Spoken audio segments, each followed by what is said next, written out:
Estimation क्या होता है? किसी चीज़ के बारे में पता लगाना। It estimate the financial need of the company. इसके अंदर हम क्या करते हैं? हम देखते हैं कि हमारी जो कंपनी है, हमारा जो बिज़नेस है, उसकी ज़रूरतें क्या हैं? हमने अगर कोई बिज़नेस सेटअप करना है, तो सबसे पहले हम क्या देखेंगे कि हमें कितने पैसे की ज़रूरत पड़ेगी।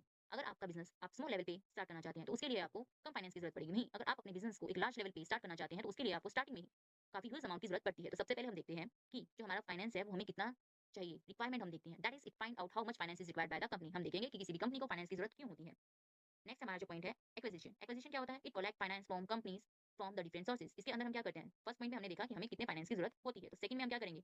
हमें जितने फाइनेंस की जरूरत है उसको एक्वायर करने का काम करेंगे, उसे कलेक्ट करने का काम करेंगे। हमारे पास जो कंपनी होती है उनके पास क्या होता है? डिफरेंट डिफरेंट सोर्सेज होते हैं। वो अपने पैसे को अलग अलग सोर्सेज से क्या करती है? कलेक्ट करती है। कई बार वो एक ही सोर्स से सारा पैसा अरेंज कर लेती है, और कई बार हम क्या करते हैं? डिफरेंट डिफरेंट सोर्सेज की जो कॉम्बिनेशन है उसको बनाते हैं और उसको यूज करते हैं। हमारे जो ये डिफरेंट सोर्सेज यूज करने का रीजन है वो क्या है? वो रीजन ये है कि हर सोर्स की जो कॉस्ट होती है वो अलग होती है। तो हम इस देखते हैं कि हमें कम से कम कॉस्टली फाइनेंस अवेलेबल हो सके, इसलिए हम क्या करते हैं? डिफरेंट डिफरेंट सोर्सेज को स्टडी करते हैं और उसमें से क्या करते हैं? बेस्ट वाले को चूज कर लेते हैं। नेक्स्ट हमारा पॉइंट है एलोकेशन।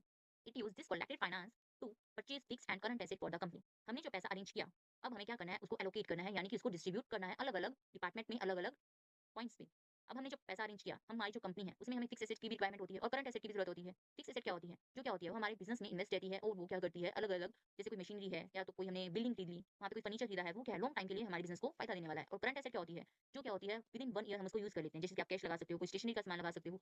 अलग अलग चीजें जो आप विद इन 1 ईयर यूज कर लेते हो वो करंट एसेट में आती हैं। तो हम क्या करते हैं? हमने जो पैसा अरेंज किया है उसका कुछ पोर्शन हम फिक्स्ड एसेट्स के अंदर इन्वेस्ट करते हैं और कुछ करंट एसेट के अंदर इन्वेस्ट करते हैं। क्योंकि बिजनेस को रन करने के लिए जितना important role fixed asset play करती है, उतना ही इंपॉर्टेंट रोल करंट एसेट भी प्ले करती है। तो हमें एक ऐसा प्रोपोर्शन डिसाइड करना होता है कि ना तो हमारा जो फाइनेंस है वो फिक्स एसेट में कम रहे और ना ही हमारा फाइनेंस करंट एसेट में कम रहे।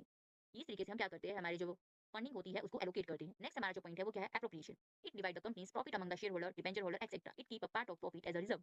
जैसा कि हमने सेकंड पॉइंट में पढ़ा था, सेकंड पॉइंट में हमने क्या पढ़ा था? हमने पढ़ा था कि हम जो हमारा फाइनेंस है वो अलग अलग सोर्सेज से क्या करते हैं? अरेंज करते हैं। तो वो सोर्सेज कोई भी हो सकते हैं, जैसे कि कंपनी डिसाइड कर सकती है कि उसे जो पैसा अरेंज करना है वो कहाँ से करेगी? अपने इक्विटी शेयर्स को इशू करके करेगी, या तो फिर प्रेफरेंस शेयर को इशू करके करने वाली है। नहीं तो उसके पास सेकंड ऑप्शन क्या रहता है कि वो डेट इशू कर दे। डेट इशू करती है तो इससे हमारे डिबेंचर होल्डर क्रिएट होते हैं, और अगर वो शेयर इशू करेगी तो उससे हमारे शेयर होल्डर क्रिएट होंगे। तो इस तरीके से वो अलग अलग सोर्सेज से क्या करती है? पैसा कलेक्ट करती है। अब जिन पर्सन से या जिस सोर्स से हमने क्या किया है? पैसा कलेक्ट किया है, पैसा हमने अरेंज किया है, फाइनेंस को अरेंज किया है, तो वो क्या करेंगे? उसकी रिटर्न में कुछ ना कुछ एक्सपेक्ट करेंगे। हमने अगर इक्विटी शेयर इशू किया है तो हमें क्या करना होता है? उनके रिटर्न में हम उसको डिविडेंड पे करते हैं, और अगर हम डिबेंचर इशू करते हैं तो उसके रिटर्न में हम क्या करते हैं? उन्हें इंटरेस्ट की पेमेंट करते हैं। तो जो भी पैसा हमने अरेंज किया, जो फाइनेंस अरेंज किया, अब उससे जो प्रॉफिट हुआ हमें क्या करना है? उस प्रॉफिट को डिस्ट्रीब्यूट भी करना होता है।